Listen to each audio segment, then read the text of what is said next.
大家好，我的名字是 Fifty Bias Abitatia，你们可能叫我 Bias。今年我20岁了，在 Brawijaya 大学我是学生。Halo teman-teman, perkenalkan nama saya Fifty Bias Abitatia dan teman-teman bisa manggil saya Bias. Saat ini umurku 20 tahun dan aku kuliah di Universitas Brawijaya. Aja, terima kasih semua.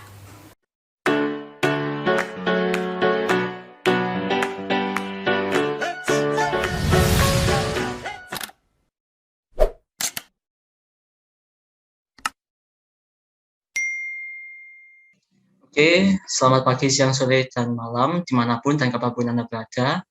Perkenalkan, nama saya Ariko Hestiawan. Saya sebagai moderator atau pewawancara yang akan mewawancarai narasumber kami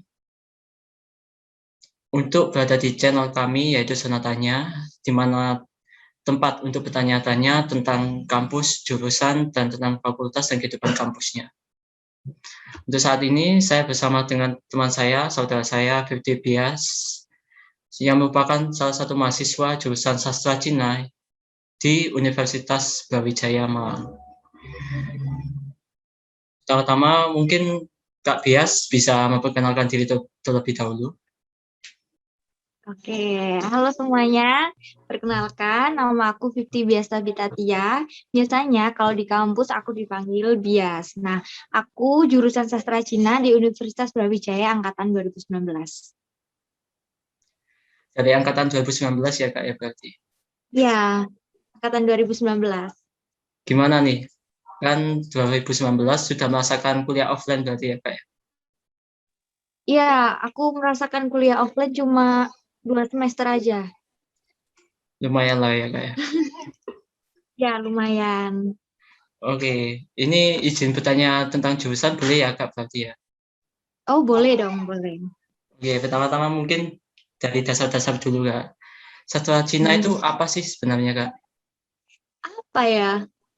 Kalau menurutku di sastra Cina itu ya kayak jurusan yang mempelajari tentang sastranya Cina gitu, sastranya Cina, Kalau budaya, oh ya, yes, kayak gitu-gitu. apa juga mempelajari bahasa sastra itu kan sepengetahuan orang umum ya. Sastra Cina itu kan mempelajari tentang bahasa. Apakah juga mempelajari tentang seperti ekonomi Cina, negara Cina tersendiri atau Untuk ekonomi atau budaya juga? Apa cuma plot di ya, sastranya saja? kalau budaya kami juga mempelajari, tapi untuk perekonomian sampai saat ini aku sendiri juga masih belum mendapatkan mata kuliah itu ya, jadi belum tahu apakah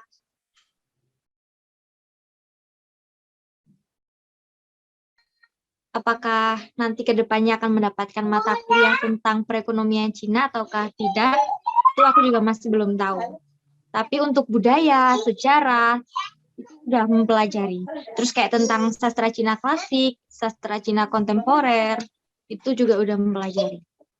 Jadi di semester 4 ini yang sudah dipelajari itu antara budaya, sastranya sama sastra, sama kalau sama aksara-aksara Cina itu apa juga dipelajari juga? Ya, tentunya dong. Kita juga mempelajari bahasa Mandarin. Tapi kalau di Universitas Brawijaya itu kita pakai bahasa Mandarin yang modern. Jadi yang simple, yang modern itu. Nggak pakai aksara tradisional. Kan ada aksara tradisional sama aksara modernnya gitu. Oke, jadi di Universitas Brawijaya sendiri mempelajari tentang aksara modern yang lebih simpel daripada aksara kuno. Ya, benar sekali. Oke, Kak, dia sendiri kan jurusan sastra ya. Jurusan sastra itu matkul yang sudah dipelajari itu tadi kan budaya, sastra, sama sejarah. Secara spesifiknya gimana sih, Kak? Secara spesifik matkul per materinya gitu. Jadi kalau secara spesifik itu kan kita biasanya kalau di perkuliahan ada mata kuliah umum dan mata kuliah khusus ya. Kalau mata kuliah khusus di sastra Cina itu, di sastra Cina itu kayak membaca, berbicara, terus mendengar, menyimak, kayak gitu-gitu. Mata apa nama mata kuliahnya kayak kayak pelajarannya anak TK, tapi di dalamnya itu kayak kita misal ya kita membaca. Nah, itu kita belajar untuk membaca yang benar itu kayak gimana sih? Karena kan dalam bahasa Mandarin itu kayak ada nadanya tersendiri. Terus kita salah baca nada juga salah artinya, kayak gitu banyak kayak gitu. Terus kalau berbicara kita itu latihan untuk berbicara bahasa Mandarin biar kita ngomongnya itu lancar. Terus kalau mendengar atau menyimak itu kayak kita listening dalam bahasa Inggris. Nah, kayak gitu. Terus apa lagi ya? Membaca, menyimak, mendengar, berbicara. Terus ada lagi mata kuliah tata bahasa. Jadi kayak grammar-grammar gitu. Hmm, Lainnya ya kayak di semester 1 kayak aku pernah belajar agama, terus bahasa Indonesia, bahasa Inggris, kayak gitu-gitu. Dan di semester 3 sama 4 itu aku juga kan kayak ada mata kuliah pilihan gitu kan ya. Tapi aku juga nggak tahu kalau di kampus lain kayak gimana. Tapi kalau di Sastra Cina UB itu di semester 3 kita ada mata kuliah pilihan antara bahasa Korea atau bahasa Jepang. Nah, ini tuh ada di semester 3 sama semester 4. Kebetulan aku milih bahasa Jepang gitu. jadi di semester 3 sampai 4 itu ada penjurusan apa? Pilihan sastra apa? Pilihan bahasa lain selain bahasa Mandarin ya, Kak. Ya, heeh, ada. Oke, untuk tugas-tugasnya sendiri di sastra Cina itu gimana sih? Apa padat apa cuma biasa aja gitu? Tergantung sih ya, tergantung tergantung masing-masing orangnya. Kalau misal kita mengerjakan ada tugas terus nggak kita kerjakan terus kan berarti numpuk kan, ya itu bisa padat. Tapi kalau kita ada tugas terus langsung kita kerjakan, ya mungkin tidak padat gitu. Tapi biasanya kan kita juga ikut organisasi, jadi mungkin itu yang membuat padat kegiatan kita. Oke.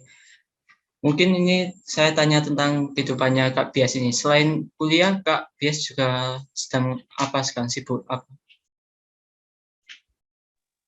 eh aku sibuk apa ya? Nggak ada sih, nggak ada kesibukan lainnya. Mungkin di rumah cuma bantuin di rumah kayak gitu-gitu. Soalnya kan kita online kan. Iya.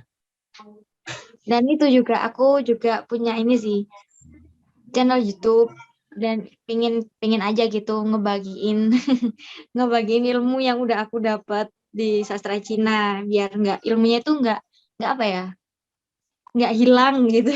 Bisa dibagiin ke orang lain. Iya. Jadi Kak Bias ini juga punya channel YouTube ya. Mungkin nanti linknya bisa saya taruh di bawah. Saling support. Oke, kembali lagi ke jurusan Kakak ya.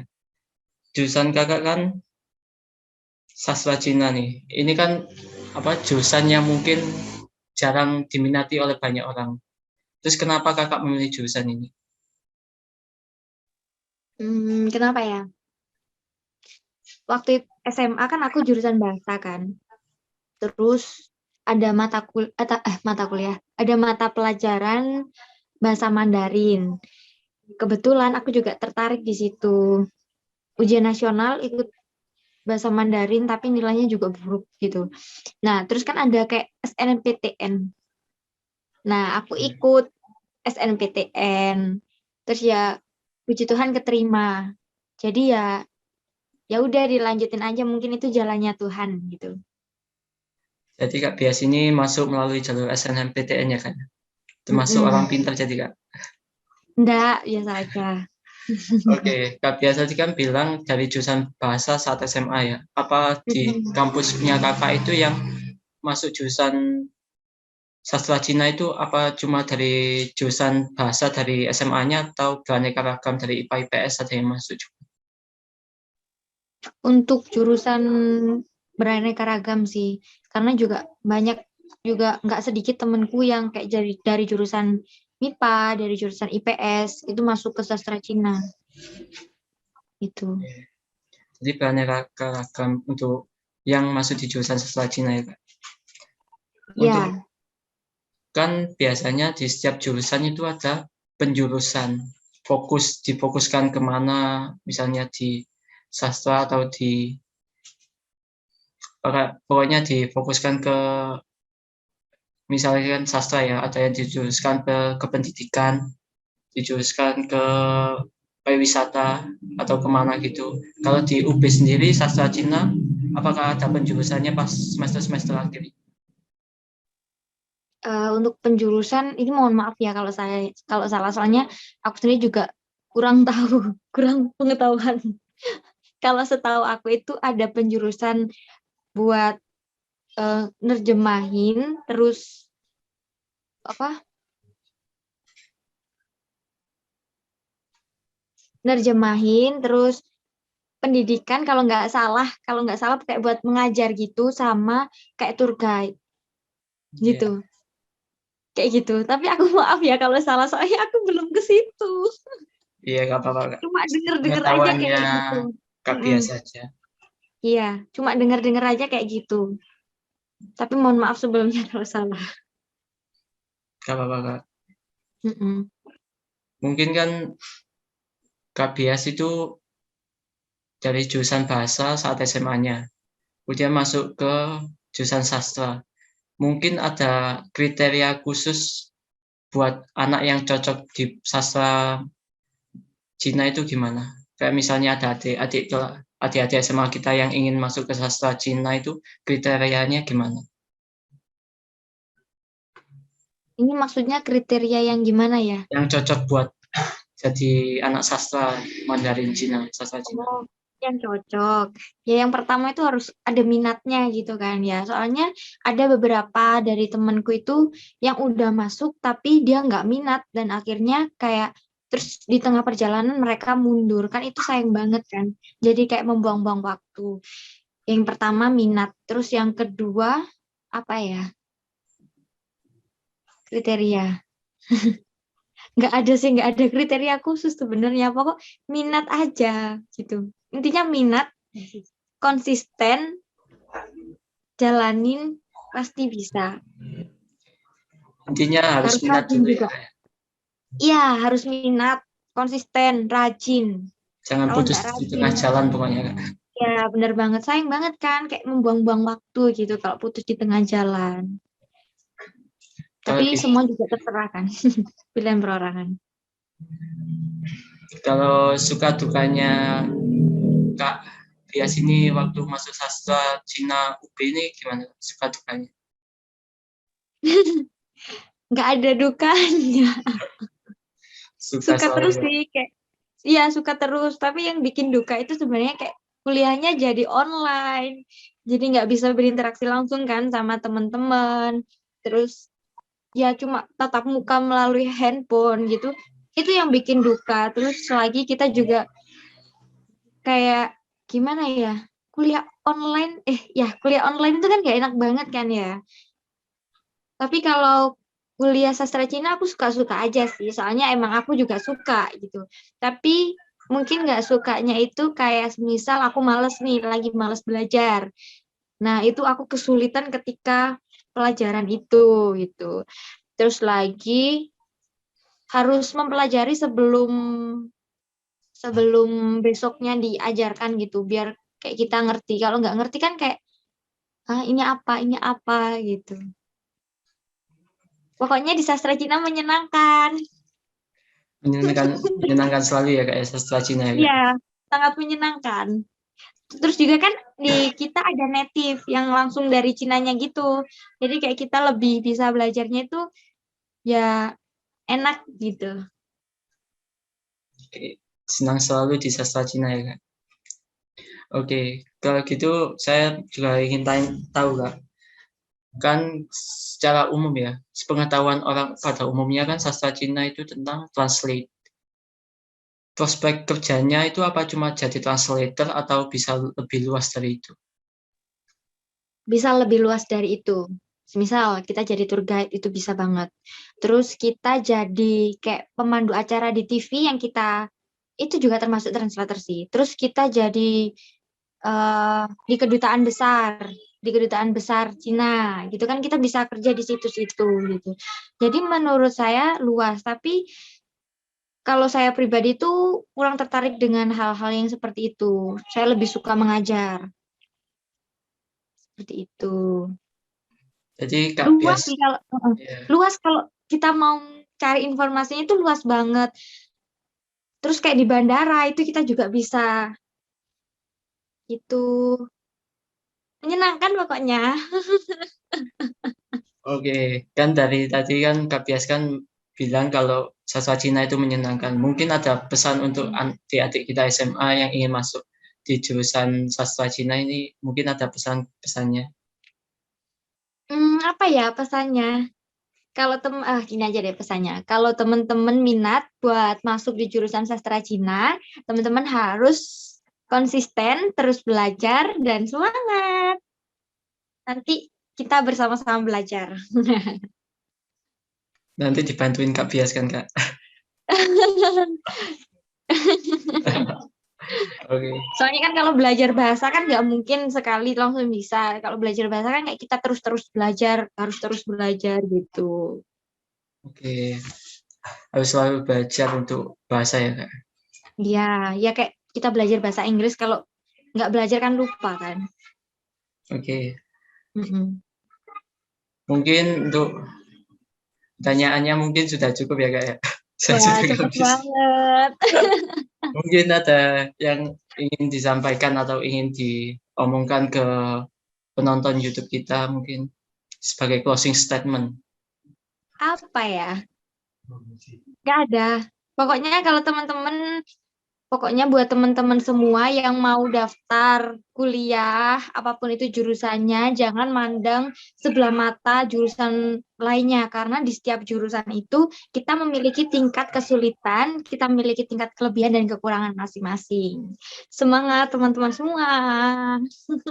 Udah sih itu aja. Terima kasih untuk Kak Jangan Bias. lupa, ini juga, jangan lupa subscribe juga channel YouTube aku.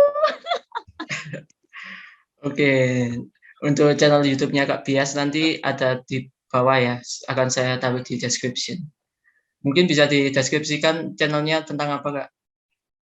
Oke, untuk channel YouTube aku itu tentang pembelajaran bahasa Mandarin. Jadi kalau teman-teman ada pertanyaan atau ada kesulitan bisa request. Kalau aku emang bisa, aku jawab. Tapi kalau nggak bisa, enggak. Soalnya kan aku juga masih proses kan ya. Intinya kita sama-sama belajar di channel YouTube aku gitu. Oke, mungkin cukup sekian ya Kak. Terima kasih banyak untuk waktunya. Ya, terima kasih juga. Oke, mungkin cukup sekian untuk wawancara kita pada hari ini. Ada kurang lebihnya saya mohon maaf. Dan terima kasih sudah menonton. Jangan lupa like, comment, dan subscribe. Dan juga jangan lupa untuk like, comment, subscribe channelnya Kak Bias juga. Sekian dari saya. Terima kasih.